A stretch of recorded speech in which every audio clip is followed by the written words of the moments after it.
Assalamualaikum warahmatullahi wabarakatuh. Selamat siang para sahabat semua, para subscriber di channel Modus yang tetap setia menonton ya setiap tayangan-tayangan, khususnya tayangan edukasi yang ada di channel ini. Kembali membahas tentang kisruh antara pesulap merah atau Marcel dengan Gus Samsudin atau Mas Samsudin. Sekali lagi, saat ini sudah ada perkembangan baru bahwa pesulap merah ini kemarin dilaporkan oleh Persatuan Dukun Indonesia. Nah, sebelumnya saya akan mengklarifikasi terlebih dahulu ya soal di mana posisi saya dan bagaimana tanggapan saya terhadap pelaporan yang dilakukan oleh Persatuan Dukun Indonesia tersebut. Nah, pertama saya akan menjelaskan posisi saya adalah sebagai seorang seniman film yang khusus bergerak di bidang pembuatan film bernuansa kearifan lokal, budaya dan sejarah ya. Saya memiliki channel khusus yang membahas tentang hal itu, yaitu channel Kayong TV. Jadi di channel tersebut ada membahas tentang budaya khusus ya, tentang budaya, kearifan lokal dan sejarah. Nah, sehingga korelasinya ya, sehingga saya tertarik ya dengan fenomena pesulap merah ini muncul dan menyeret-nyeret nama dukun, di mana dukun ini adalah bagian dari budaya serta kearifan lokal masyarakat Nusantara yang ada di Republik Indonesia pada saat ini. Di mana yang para sahabat semua ketahui bahwa dukun adalah sebuah profesi yang memang sudah sejak lama, sejak zaman-zaman kerajaan.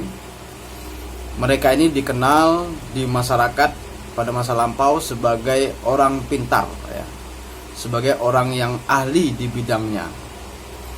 Yang ahli di bidang pengobatan disebut sebagai dukun pengobatan atau dukun jampi kalau di tempat kami. Yang ahli di bidang patah tulang disebut sebagai dukun urut. Yang ahli di bidang pernujuman disebut sebagai dukun nujum, ya kan? Dan banyak lagi profesi dukun-dukun yang lainnya, termasuk dukun bayi, ya kan? Dukun apalagi ya, dukun pawang hujan, itu semuanya disebut dukun. Nah, akhir-akhir ini fenomena dukun ini, nama dukun ini kembali terseret dalam sebuah arus ya. Sebuah arus yang mau tidak mau kita memandangnya agak sedikit memperparah ya.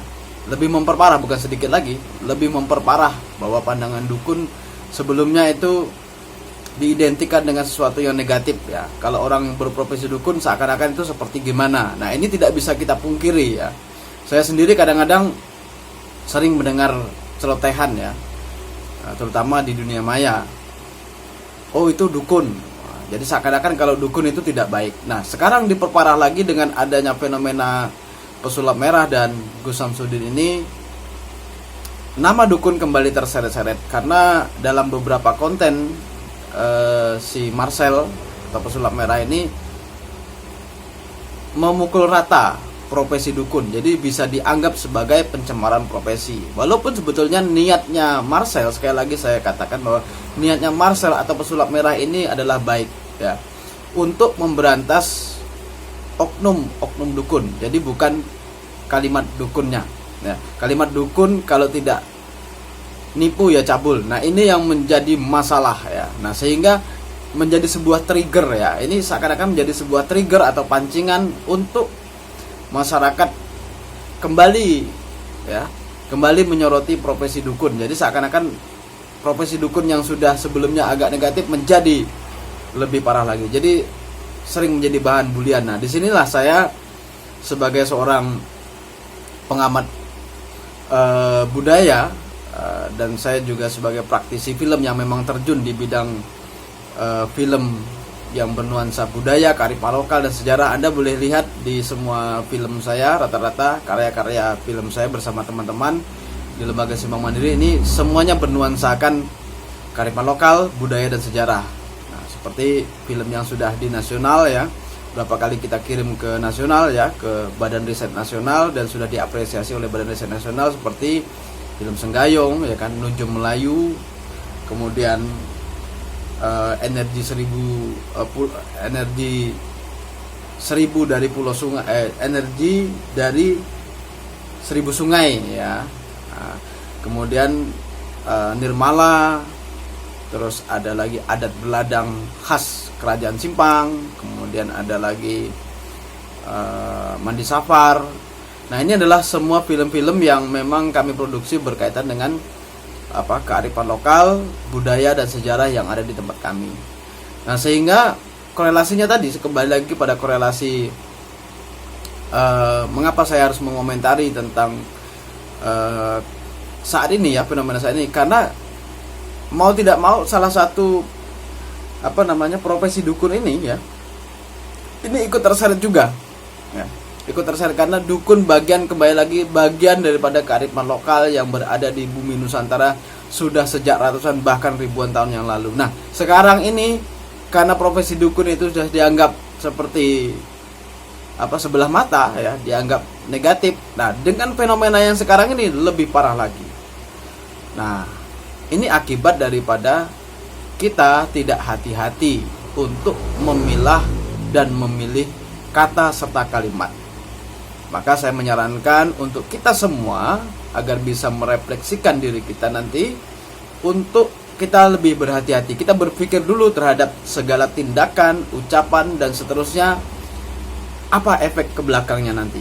Jadi kita berpikir dulu baru kita bertindak. Jangan bertindak kemudian baru berpikir. Ini yang sering menjadi masalah ya. Karena ketidakpahaman oleh kita, oleh manusia ya. Nah, sehingga apa yang kita katakan kadang-kadang walaupun sudah baik, itu juga belum tentu ditanggapi oleh baik. Nah, dalam hal ini sambil saya juga mengklarifikasi ya di video saya sebelumnya bahwa saya dianggap tidak memahami apa isi dari konten yang dibuat oleh si pesulap merah yang dimaksud dukun ya. Ya, saya memahami, makanya saya bilang di video sebelumnya juga saya bilang, Marcel memaksudkan video yang dia buat, yang dia katakan adalah dukun tidak cabul adalah penipu. Kalau tidak cabul penipu, itu maksudnya adalah untuk oknum dukun. Tapi alangkah lebih baiknya jika Anda pesulap merah si Marcel ini menyebutkan langsung si oknum dukun dengan kalimat si oknum dukun A, kalau tidak cabul ya penipu. Nah, itu lebih baik ya, dan tidak akan menimbulkan permasalahan. Tapi tidak dengan kalimat beda lagi dengan kalimat yang lebih general ya.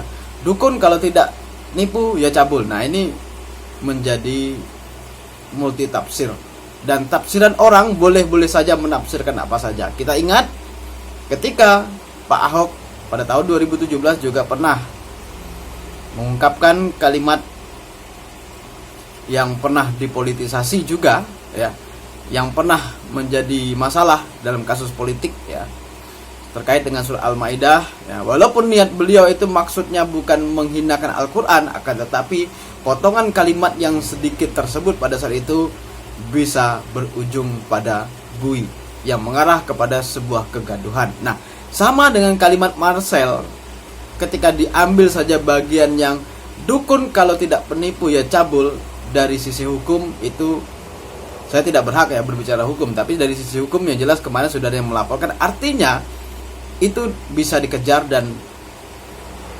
Anda bisa kena jerat. Nah, akan tetapi semuanya masih belum terlambat, dan mumpung belum terlambat, ayo kita perbaiki diri kita, terutama saya pribadi. Mohon maaf apabila saya dianggap lancang, akan tetapi saya memberikan saran kepada pesulap merah untuk legowo dan mengklarifikasi secara terbuka sekali lagi kepada media dan menarik pembicaraannya mengenai maksud yang ia ungkapkan dalam konten-kontennya yang berkata bahwa dukun kalau tidak menipu ya cabul. Nah, ini sangat berbahaya sekali. Silakan Anda klarifikasi, Anda minta maaf kepada para semua profesi dukun ya. Karena Anda sudah melontarkan kalimat, artinya Anda sudah tidak bisa menariknya lagi tanpa mengklarifikasi. Nah, maka dari itu saya baik secara pribadi saya menyatakan, yang pertama saya menyatakan mendukung terhadap upaya jalur hukum yang dilakukan oleh para persatuan dukun Indonesia yang sudah ada di bawah naungan organisasi. Artinya ini resmi, tindakan-tindakan yang mereka lakukan sudah melalui prosedur yang jalur hukum yang sah. Silahkan. Untuk Pesulap Merah saya juga menyarankan mendukung untuk melakukan tabayun, klarifikasi. Mari kita letakkan ego kita. Kebetulan Anda masih muda, jangan segan-segan untuk meminta maaf, untuk mengklarifikasi. Bumi ini akan lebih tenang dan damai jika kita legowo. Jika Anda sebagai seorang public figure ya, yang terlihat pintar, jenius, ini lebih memahami bagaimana karakter dan situasi Indonesia pada saat ini, terutama para pendukung-pendukung Anda, untuk didamaikan. Nah, kita coba sekali lagi mengingat waktu masa-masa konflik di saat Gus Dur diturunkan. Pada saat itu, ini sekedar menyuplik ya, bukan saya mengait-ngaitkan. Maksudnya bagaimana jiwa legowonya seorang pemimpin ya, seorang public figure ya. Saya waktu itu ya, saya cuma mencuplik ya, waktu itu Gus Dur seorang presiden, ketika beliau mau dilengsarkan itu sekian banyak orang yang mendukung. Seluruh Indonesia banyak orang yang mendukung. Bahkan tidak sedikit juga yang mendukung secara fisik, yang siap untuk pasang badan. Bahkan ada namanya pasukan berani mati apabila Gus Dur dilengsarkan. Ya, pada saat itu tahun 2000-an ya. Pada tahun 2000 2001 itu banyak sekali pasukan berani mati yang dari Jawa Timur ya. Kemudian dari Jawa Tengah, Jawa Barat, itu sebagian sudah ada yang ke Jakarta.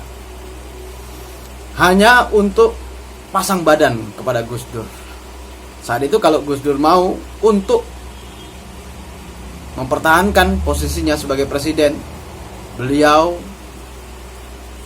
mengiyakan dan menyuruh mereka semuanya datang untuk melindungi Gus Dur.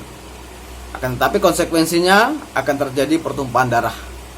Kita sesama saudara, sebangsa, seagama, dalam satu bingkai Nusantara akan bertumpah darah pada saat itu, akan berperang. Ya. Tapi apa Gus Dur bilang? Gus Dur bilang bahwa tidak ada kekuasaan yang patut dipertahankan, apalagi dengan mengorbankan rakyat. Sudah, kalian pulang. Pasukan berani mati, Banser semuanya disuruh pulang ke kampungnya untuk menemui para keluarganya. Begitu luar biasanya Gus Dur pada saat itu. Beliau kemudian setelah itu apa yang terjadi? Dimakzulkan, dilengsarkan. Ya. Namun beliau hakikatnya tetap menang karena ada di hati para masyarakat Indonesia, terutama para pendukung-pendukungnya yang berjumlah ratusan ribu bahkan jutaan. Ya. Nah, inilah yang disebut sebagai kemenangan yang dilakukan tanpa melakukan perlawanan. Ya. Artinya orang yang kelihatannya kalah ya, itu belum tentu kalau dia itu adalah kalah. Ya. Orang yang kelihatannya menang itu belum tentu kalau dia itu adalah menang. Karena bisa jadi orang yang menang itu menghalalkan segala cara, dengan cara merendahkan orang lain ya. Dengan cara menghalalkan segala cara, tentu menang seperti ini adalah menang yang tidak terhormat. Jika kita ingin menang, maka mencarilah jalan yang baik untuk menang. Bahkan mengalah pun, jika itu untuk menang, itu merupakan sebuah kehormatan yang luar biasa. Walaupun kelihatannya sakit di dalam diri kita, kita tidak terima ya terhadap kekalahan yang kita jalani, akan tetapi itu merupakan sebuah kemuliaan. Karena percuma ketika kita menang pun, ketika kita melakukan sesuatu dengan cara yang tidak baik, justru itu akan membuat diri kita dipandang tidak terhormat oleh orang lain. Sebab apa yang kita lakukan dengan cara-cara yang tidak baik akan menimbulkan kegaduhan, menimbulkan kekisruhan yang berkepanjangan di masyarakat. Maka orang bijak akan lebih memilih jalan yang baik, akan memilih kedamaian, akan memilih ketenangan. Nah, mungkin begitu saran saya buat Bang Marcel, untuk bisa legowo lah. Apa salahnya kita untuk bicara andap asor ya. Kalau orang Jawa bilang itu andap asor. Kalau orang sini bilang itu kita nyuruk ke bawah ya.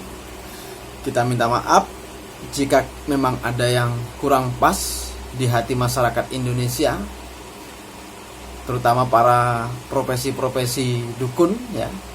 Kita buang semua ego, kita buang semua yang menyelimuti hati kita ya.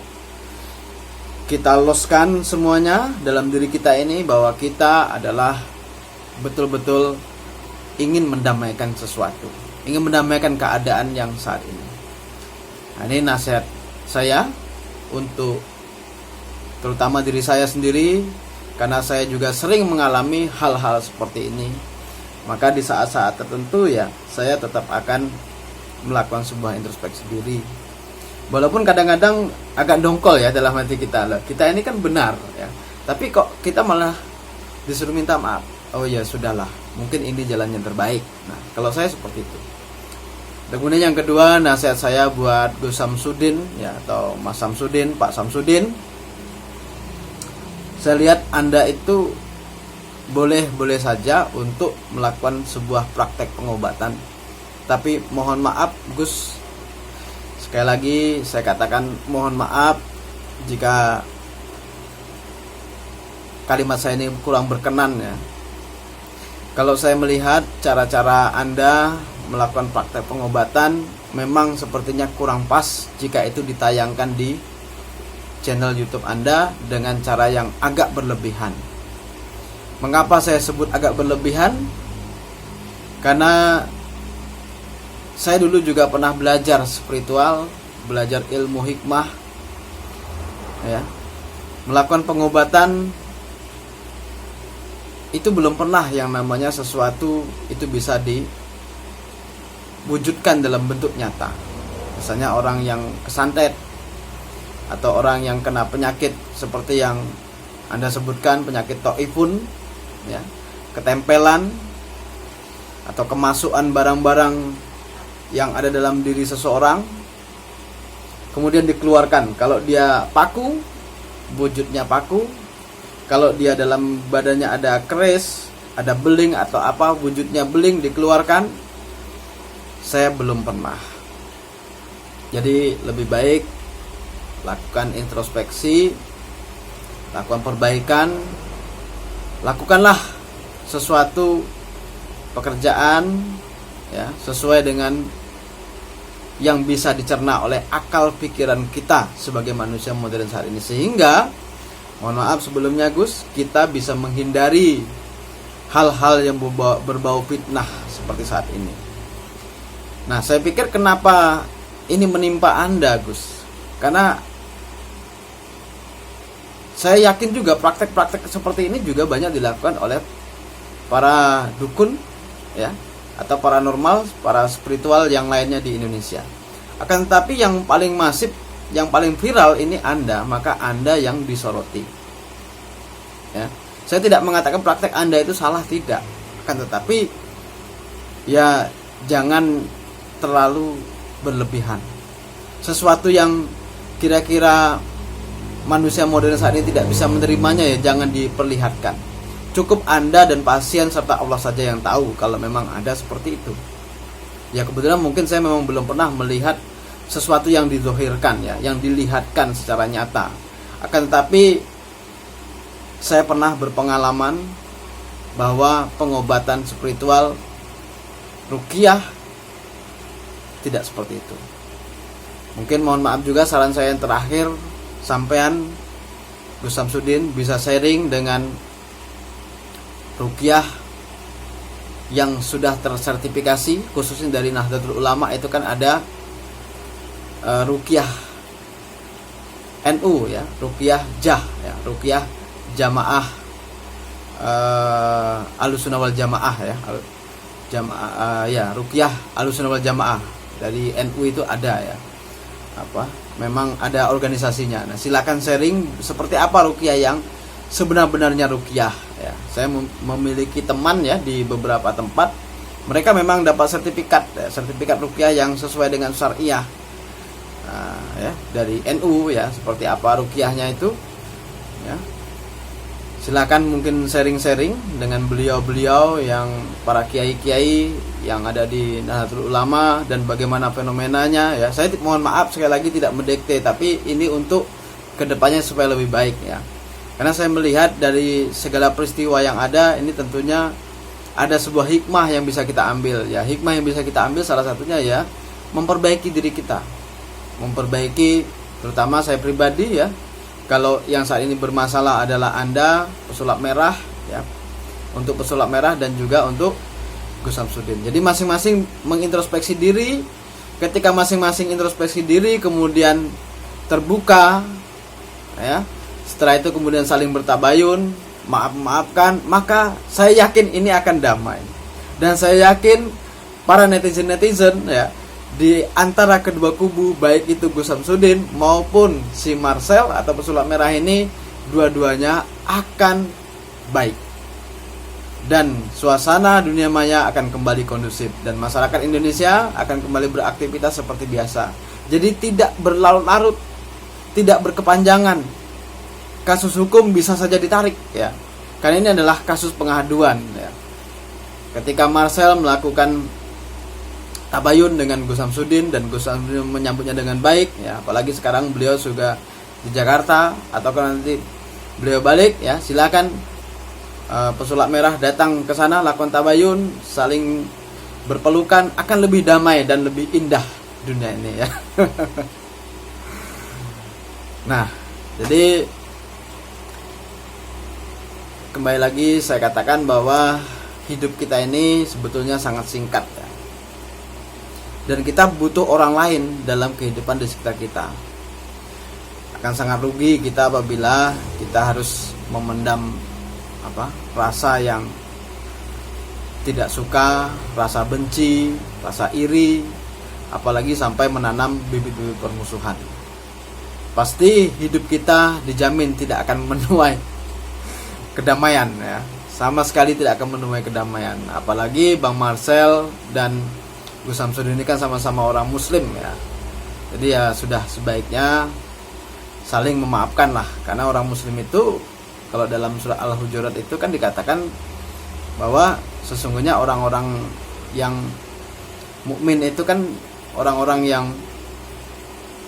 bersaudara. Orang yang beriman itu orang yang bersaudara. Innamal mu'minuna ikhwatun ya. Fa aslihu baina akhwaikum wattaqullaha la'allakum turhamun ya.